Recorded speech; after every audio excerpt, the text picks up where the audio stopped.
ಬಳಿತ್ಥ ತದ್ವಪುಷೇಧಾಯಿತರ್ಶತಂ ದೇವಸ್ಯ ಭರ್ಗಃ ಸಹಸೋ ಯತೋ ಜನಿ ಯದೀಮುಪಹ್ವರತೆ ಸಾಧತೆ ಮತಿರ್ಋತಸ್ಯ ಧೀನಾಃ ಅನಯಂತ ಸಸ್ರುತಾಃ. ದೇವಪೂಜಾ ಪದ್ಧತಿಯಲ್ಲಿ ಮುಖ್ಯ ಪ್ರಾಣನ ಅಭಿಷೇಕದ ಕುರಿತಾಗಿ ಮತ್ತು ಆತನ ಸ್ತೋತ್ರ ಮಾಡುವ ನಿಟ್ಟಿನಲ್ಲಿ ಅನೇಕ ಸೂಕ್ತಗಳನ್ನು ಪಠಿಸ್ತೇವೆ. ಪರಮಾತ್ಮನಿಗೆ ನಿರ್ಮಾಲ್ಯದ ಅಭಿಷೇಕ ಆದ ಬಳಿಕ ಆ ನಿರ್ಮಾಲ್ಯ ತೀರ್ಥದಿಂದಲೇ ಮುಖ್ಯ ಪ್ರಾಣನಿಗೂ ಕೂಡ ಅಭಿಷೇಕ ಮಾಡ್ತಾರೆ. ಅದಾದ ಬಳಿಕ ಮತ್ತೊಂದು ಬಾರಿ ಮನ್ಯು ಸೂಕ್ತ, ಋಷಭ ಸೂಕ್ತ, ಬಳಿತ್ಥ ಸೂಕ್ತ ಇತ್ಯಾದಿ ಬೇರೆ ಬೇರೆ ಮಂತ್ರಗಳಿಂದ ಆ ಮುಖ್ಯ ಪ್ರಾಣನಿಗೆ ಅಭಿಷೇಕ ಮಾಡ್ತಾರೆ. ನಾವೀಗ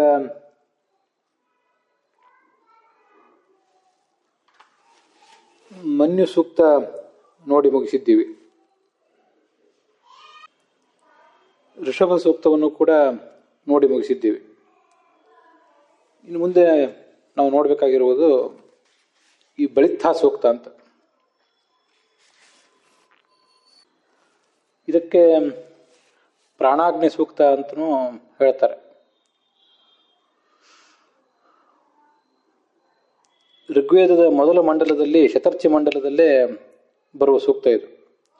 ಪ್ರಥಮ ಮಂಡಲದಲ್ಲೇ 141ನೇ ಸೂಕ್ತ. ಬಳಿತ್ಥ ಸೂಕ್ತ ಅಂತ ಯಾಕೆ ಹೇಳ್ತಾರೆ ಅಂದ್ರೆ, ಬಳಿತ್ಥ ಅಂತ ಈ ಸೂಕ್ತ ಪ್ರಾರಂಭ ಕಾಣೋದ್ರಿಂದ ಅದರಿಂದ ಬಳಿತ್ಥ ಸೂಕ್ತ ಅಂತ ಹೇಳ್ತಾರೆ.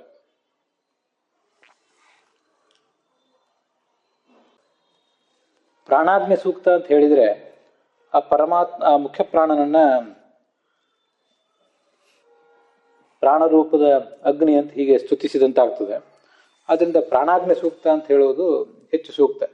ಹಿಂದೆ ಮನ್ಯು ಸೂಕ್ತ ಅಂತ ಹೇಳಿದ್ವಿ. ಮನ್ಯು ಅಂದ್ರೆ ಯಜ್ಞ ರೂಪನಾದ ಅಥವಾ ಕ್ರೋಧ ರೂಪನಾದ ನರಸಿಂಹನ ಮತ್ತು ಮುಖ್ಯ ಪ್ರಾಣನ ಸ್ತೋತ್ರ ಅದು ಅಂತ ಹಿಂದೆ ಬಂದಿತ್ತು. ಅದರಂತೆ ಇದನ್ನು ಕೂಡ ಪ್ರಾಣಾಗ್ನಿ ಸೂಕ್ತ ಅಂತ ಹೇಳಿದ್ರೆ ಚೆನ್ನಾಗಿರ್ತದೆ ಅಂತ ಈಗ ಅಭಿಪ್ರಾಯ ಪಡ್ತಾರೆ.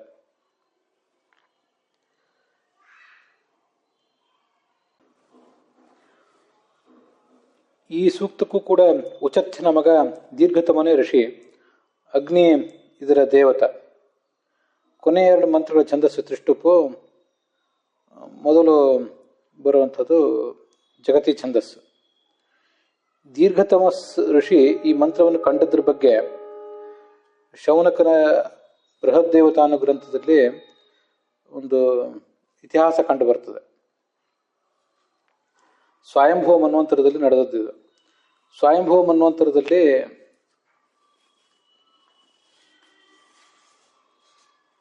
ಸ್ವಯಂಭವ ಮನುವಿಗೆ 2 ಗಂಡು ಮಕ್ಕಳು, ಪ್ರಿಯವೃತ ಮತ್ತು ಉತ್ತಾನಪಾದ ಅಂತ. 3 ಹೆಣ್ಣು ಮಕ್ಕಳಿದ್ರು ಆತನಿಗೆ. ದೇವಹೂತಿ, ಆಕೂತಿ ಮತ್ತು ಪ್ರಸೂತಿ ಅಂತ. ದೇವಹೂತಿ ಕರ್ದಮರ ಪತ್ನಿ. ಅಲ್ಲಿ 9 ಜನ ಹೆಣ್ಣು ಮಕ್ಕಳು ಜನಿಸಿದರು. ಕೊನೆಯವನಾಗಿ ಸ್ವಯಂ ಭಗವಂತನೇ ಕಪಿಲ ರೂಪದಿಂದ ಜನಿಸಿದ. ಆ 9 ಜನ ಕರ್ದಮ ಪುತ್ರಿಯರನ್ನ 9 ಜನ ಬ್ರಹ್ಮರ್ಷಿಗಳು ಮದುವೆ ಮಾಡಿಕೊಂಡ್ರು. ಮರೀಚಿಯ ಪತ್ನಿ ಕಲಾ, ಅತ್ರಿಯ ಪತ್ನಿ ಅನಸೂಯ, ಅಂಗಿರಸರ ಪತ್ನಿ ಶ್ರದ್ಧಾ, ಪುಲಸ್ತ್ಯರ ಪತ್ನಿ ಹವಿರ್ಭುಕ್, ಪುಲಹರ ಪತ್ನಿ ಗತಿ, ಕ್ರತು ಋಷಿಗಳ ಪತ್ನಿ ಕ್ರಿಯಾ, ವಸಿಷ್ಠರ ಪತ್ನಿ ಊರ್ಜಾ ಅಥವಾ ಅವಳೇ ಅರುಂಧತಿ, ಮುಂದೆ ಅಥರ್ವರ ಪತ್ನಿ ಶಾಂತಿ ಮತ್ತು ಭೃಗುವಿನ ಪತ್ನಿ ಖ್ಯಾತಿ. ಅಲ್ಲಿ ಅಂಗಿರಸ್ ಋಷಿಗಳಿಗೆ ಶ್ರದ್ಧಾ ಅನ್ನೋ ತನ್ನ ಪತ್ನಿಯಲ್ಲಿ 4 ಜನ ಹೆಣ್ಣು ಮಕ್ಕಳು ಜನಿಸಿದರು. ಸಿನಿವಾಲಿ, ಕುಹು, ರಾಕ ಮತ್ತು ಅನುಮತಿ ಅಂತ 2 ಗಂಡು ಮಕ್ಕಳು. ಮೊದಲನೆಯವನು ಉಚಥ್ಯ, ಎರಡನೆಯವನು ದೇವಗುರುವಾದಂಥ ಬೃಹಸ್ಪತಿ. ಕೆಲವು ಕಡೆ ಆ ಬೃಹಸ್ಪತಿನೇ ಅಣ್ಣ, ಉಚಥ್ಯನೇ ತಮ್ಮ ಅಂತ ಹೀಗೆ ಬರ್ತದೆ. ಅಂತೂ ಬೇರೆ ಬೇರೆ ಅಭಿಪ್ರಾಯಗಳು ಕೇಳಿ ಬರ್ತವೆ. ಇದೇನೇ ಇಲ್ಲ ಅಂತ ಅವರಿಬ್ಬರು ಸಹೋದರರಂತೂ ಸರಿ. ಉಚತ್ಯನ ಪತ್ನಿ ಮಮತಾ ಅಂತ. ಒಮ್ಮೆ ಆ ಬೃಹಸ್ಪತಿ ತನ್ನ ಸಹೋದರನ ಪತ್ನಿಯನ್ನ ಬಯಸಿದ. ಆಗಾಗಲೇ ಮಮತಾಳ ಗರ್ಭದಲ್ಲಿ ಒಂದು ಮಗು ಬೆಳೆದಿತ್ತು. ಬೃಹಸ್ಪತಿ ತನ್ನ ರೇತಸ್ಸನ್ನ ಆ ಮಮತೆಯ ಗರ್ಭದಲ್ಲಿ ಇಡಬೇಕು ಅನ್ನೋ ಹೊತ್ತಿಗೆ ಆ ಮಗು, ಒಳಗಿದ್ದ ಮಗು ಆತನನ್ನ ಬೆದರಿಸಿತು. ನಾನಿಲ್ಲಿ ಒಳಗಿದ್ದೇನೆ, ನೀನು ನಿನ್ನ ತೇಜಸ್ಸನ್ನ ಒಳಗಿಡ, ನನಗಿಲ್ಲಿ ಇಡಬೇಡ ಅಂತ. ಆಗ ಬೃಹಸ್ಪತಿಗೆ ಕೋಪ ಬಂದು, ನೀನು ಹುಟ್ಟು ಕುರುಡಾಗಿಬಿಡು ಅಂತ ಅವನಿಗೆ ಶಾಪ ಹಾಕಿದ. ಅದರಿಂದ ದೀರ್ಘತಮಃ ಅಂತ ಆ ಋಷಿಗೆ ಹೆಸರು ಬಂತು. ದೀರ್ಘಕಾಲ ಕತ್ತಲಿನಲ್ಲೇ ಇದ್ದುದರಿಂದ. ದೇವತೆಗಳನ್ನು ಒಂದು ಬಾರಿ ಅವನು ಪ್ರಾರ್ಥಿಸಿದ. ಅದರ ಫಲವಾಗಿ ಅವನಿಗೆ ಕಣ್ಣು ಬಂತು. ಅವನು ವೇದಿಷದೆ ಮೊದಲಾದ 4 ಮಂತ್ರಗಳಿಂದ ಅಗ್ನಿಯನ್ನ ಸ್ತೋತ್ರ ಮಾಡಿದ. ನಾವೀಗಾಗಲೇ ಹೇಳಿದಂತೆ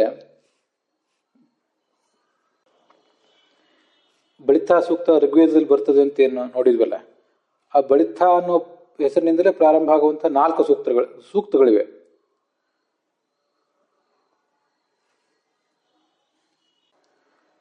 ಆ ವೇದಿಷದೆ ಇತ್ಯಾದಿ ಶಬ್ದದಿಂದ ಪ್ರಾರಂಭ ಆಗುವಂಥ ಒಂದು ಸೂಕ್ತ ಇದೆ. ಅದಕ್ಕೆ ಆ ಮಂತ್ರಗಳಿಂದ ಅಗ್ನಿಯನ್ನು ಸ್ತೋತ್ರ ಮಾಡಿದ್ದ ಆ ಋಷಿ. ಬೃಹತ್ ದೇವತಾ ಗ್ರಂಥದಲ್ಲಿ ಶೌನಕರು ಈ ಮಾತನ್ನ ಅಭಿಪ್ರಾಯಪಡ್ತಾರೆ. ಆ ಶೌನಕರು ಮತ್ತು ಕಾತ್ಯಾಯನ ಪ್ರಕಾರ ಈ ಸೂಕ್ತದ ಋಷಿಗಳು ದೀರ್ಘತಮಸ್ ಮತ್ತು ದೇವತಾ ಅದರ ಅಗ್ನಿ. ಆಚಾರ್ಯರು ತಂತ್ರಸಾರದಲ್ಲಿ ಬಲಾದ್ಯಂ ಭೃಗುಣಾದೃಷ್ಟಂ ಪ್ರಾಣಾಗ್ನೇಹೇ ಸೂಕ್ತ ಮುಚ್ಯತೆ, ಅದನ್ನ ಪ್ರಾಣಾಗ್ನಿ ಸೂಕ್ತ ಅಂತ ಆಚಾರ್ಯರು ಹೆಸರಿದ್ದಾರೆ. ಇದಕ್ಕೆ ಭೃಗು ಋಷಿಗಳು ಅಂತ. ಈ ಸೂಕ್ತದ ಋಷಿ ಯಾರು ಹಾಗಾದ್ರೆ? ಭೃಗುವೋ ದೀರ್ಘತಮನೋ, ದೇವತೆ ಅಗ್ನಿಯೋ ಪ್ರಾಣಾಗ್ನಿಯೋ ಅಂತ ಹೀಗೆಲ್ಲ ನಮಗೊಂದು ಗೊಂದಲ ಆಗ್ತದೆ.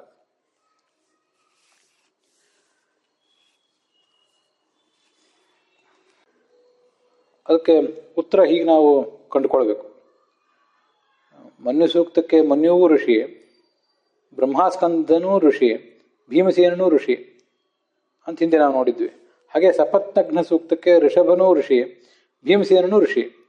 ಅಂಬೃಣಿ ಸೂಕ್ತಕ್ಕೆ ಅಂಬೃಣಿಯೂ ಋಷಿ, ಅಥರ್ವನೂ ಋಷಿ.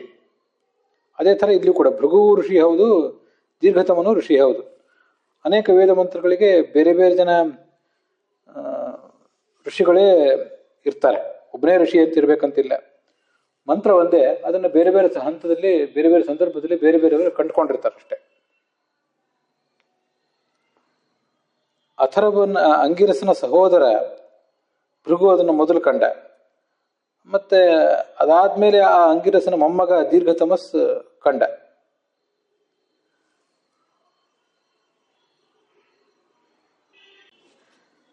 ಋಗ್ವೇದದ ಮೊದಲ ಮಂಡಲದಲ್ಲಿ ಅದನ್ನ ಶತರ್ಚಿ ಮಂಡಲ ಅಂತ ಹೇಳ್ತಾರೆ. 100 ಮಂತ್ರಗಳನ್ನು ಕಂಡಂಥ ಕೆಲವು ಋಷಿಗಳು, ಅವರು ಶತರ್ಚಿಗಳು ಅಂತಲೇ ಅವ್ರನ್ನ ಕರೀತಾರೆ. ಅವರ ಮಂತ್ರಗಳನ್ನು ಸಂಗ್ರಹಿಸುವಂತಹ ಭಾಗ ಅದು. ದೀರ್ಘತಮಸ್ ಕಂಡ 100 ಮಂತ್ರಗಳಲ್ಲಿ ಈ ಸೂಕ್ತವು ಕೂಡ ಸೇರಿದೆ. ಆದ್ದರಿಂದ ಋಗ್ವೇದದಲ್ಲಿ ಸೂಕ್ತದ ಋಷಿ ದೀರ್ಘತಮಸ್. ಆದರೆ ಜಪ ಮಾಡುವಾಗ, ಪೂಜಾ ಮಾಡುವಾಗ ಮೊದಲು ಋಷಿಯನ್ನ ನೆನೆಯುವುದು ಉತ್ತಮ.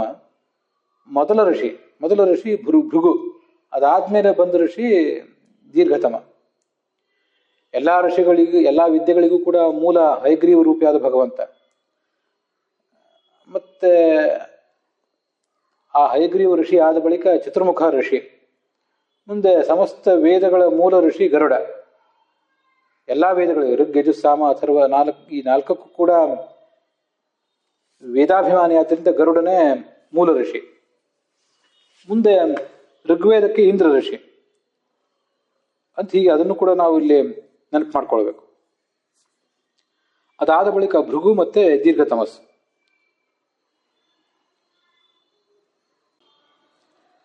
ದೇವತೆ ಅಂದ್ರೆ ಅಗ್ನಿ ಅಂದ್ರೆ ಯಾರು? ಅಗ್ನಿ ಅಂದ್ರೆ ಕೇವಲ ಅಗ್ನಿ ಅಲ್ಲ, ಚಲನಶೀಲವಾದ, ಮೂಲತಃ ಚಲನಶೀಲವಲ್ಲದ ಜಡವಾದಂಥ ಈ ಜಗತ್ತಿಗೆ ಚಲನೆಯನ್ನು ಕೊಟ್ಟಂಥ ಅಗ್ನಿನಾರಾಯಣನೇ ಇದರ ಮೂಲ ದೇವತ. ಅವನೇ ಸೂತ್ರದ ಮುಖ್ಯ ಪ್ರತಿಪಾದ್ಯ. ಅದಾದ ಬಳಿಕ ಜಗತ್ಪಾಲಕನಾದ ಮುಖ್ಯ ಪ್ರಾಣ ಇದರ ದೇವತ.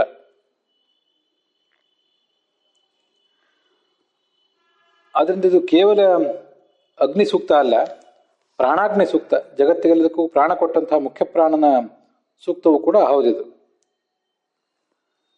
ಹೀಗೆ ಹೊರಗಿನ ನಾವು ನೋಡಬಲ್ಲಂತಹ ಅಗ್ನಿ, ಆಮೇಲೆ ಪ್ರಾಣಾಗ್ನಿ, ಮತ್ತೆ ಅಗ್ನಿನಾರಾಯಣ,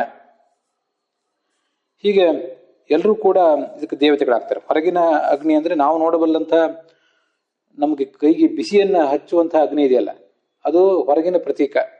ಅದರೊಳಗೆ ಅಗ್ನಿ ದೇವತಾ ಇದ್ದಾನೆ.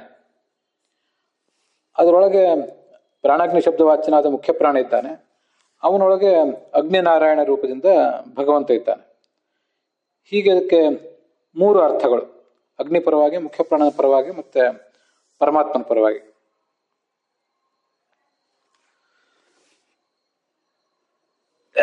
ಇಲ್ಲಿ ಒಟ್ಟು 13 ಮಂತ್ರಗಳಿವೆ. ಮೊದಲ 5 ಮಂತ್ರಗಳದ್ದು ಒಂದು ವರ್ಗ, ಆಮೇಲೆ 8 ಮಂತ್ರಗಳದ್ದು ಎರಡನೇ ವರ್ಗ. ನಾವೀಗ ಬಳಕೆ ಮಾಡುವುದೇನಿದೆ ಮೊದಲ 5 ವರ್ಗಗಳದ್ದು ಮಾತ್ರ.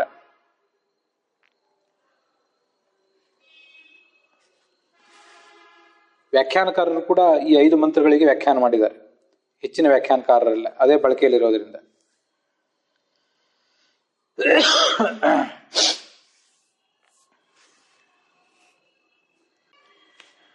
ಈ ಮಂತ್ರದ ಆರಂಭದಲ್ಲೇ ಮೂರನೇ ಮಂತ್ರದಲ್ಲಿ ಒಟ್ಟು 13 ಮಂತ್ರಗಳಿವೆ. ಆ 13 ಮಂತ್ರಗಳ ಪೈಕಿ 5 ಮಂತ್ರಗಳು ಒಂದು ವರ್ಗ, ಮತ್ತೆ 8 ಮಂತ್ರಗಳು ಇನ್ನೊಂದು ವರ್ಗ. ಆ 5 ಮಂತ್ರಗಳ ಮೂರನೇ ಭಾಗದಲ್ಲೇ ಮಧ್ವ ಅನ್ನೋ ಶಬ್ದ ಬಂದಿದೆ.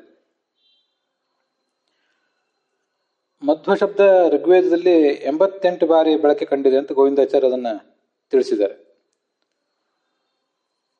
ದಶಪ್ರಮತಿಂ ಜನಯಂತ ಯೋಷಾಣ ಅಂತ ದಶಪ್ರಮತಿ ಅನ್ನೋದು ಮಾತ್ರ ಈ ಬಳಿತ್ತಾ ಸೂಕ್ತದಲ್ಲೇ ಬರ್ತದೆ.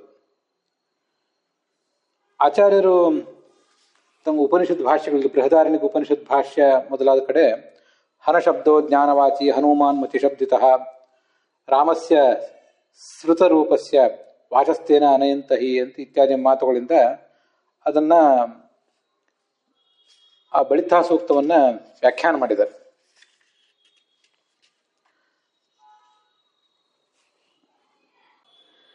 ಹೀಗೆ ಈ ಮಂತ್ರಕ್ಕೆ ಸಂಬಂಧಪಟ್ಟಂತಹ ಎಲ್ಲ ವಿವರಗಳನ್ನು ಈಗ ನಾವು ಆರಂಭದಲ್ಲಿ ನೋಡಿದ್ದೇವೆ. ನಾವು 5 ಮಂತ್ರಗಳನ್ನು ಮಾತ್ರ ಈಗ ನಾವು ಬಳಕೆಯಲ್ಲಿ ಇಟ್ಕೊಂಡಿದ್ದೇವೆ. ಆದರೆ ಒಟ್ಟಾರೆ ಇದೇ ಪ್ರಸಂಗದಲ್ಲಿ ಆ 13 ಮಂತ್ರಗಳನ್ನು ಕೂಡ ನೋಡಿ ಮುಗಿಸ್ಬೇಕು, ವೇದಿಕ ಮಂತ್ರಗಳ ಅನುಸಂಧಾನ ಮಾಡಬೇಕು. ಯಾವುದಾದ್ರೂ ನಿರ್ದಿಷ್ಟವಾದ ಪ್ರಸಂಗ ಇದ್ದಾಗಲಾದರೂ ಇವೆಲ್ಲವನ್ನು ಹೇಳುವಂಥ, ಪಾರಾಯಣ ಮಾಡುವಂಥ, ಆ ಮೂಲಕ ಮುಖ್ಯ ಪ್ರಾಣನಿಗೆ ಅಭಿಷೇಕ ಅರ್ಚನೆ ಇತ್ಯಾದಿಗಳನ್ನು ಮಾಡುವಂಥ ಒಂದು ಅಭ್ಯಾಸ ಮಾಡ್ಕೋಬೇಕು ಅಂತ ನನಗೆ ಕಾಣಿಸ್ತು. ಅದಕ್ಕಾಗಿ ಈ 5 ಮಂತ್ರಗಳನ್ನು ಹೇಳುವುದಲ್ಲದೇ ಮುಂದಿನ 8 ಮಂತ್ರಗಳನ್ನು ಕೂಡ ಕ್ರಮವಾಗಿ ಹೇಳುವಂಥ ಪ್ರಯತ್ನ ಮಾಡ್ತೇನೆ.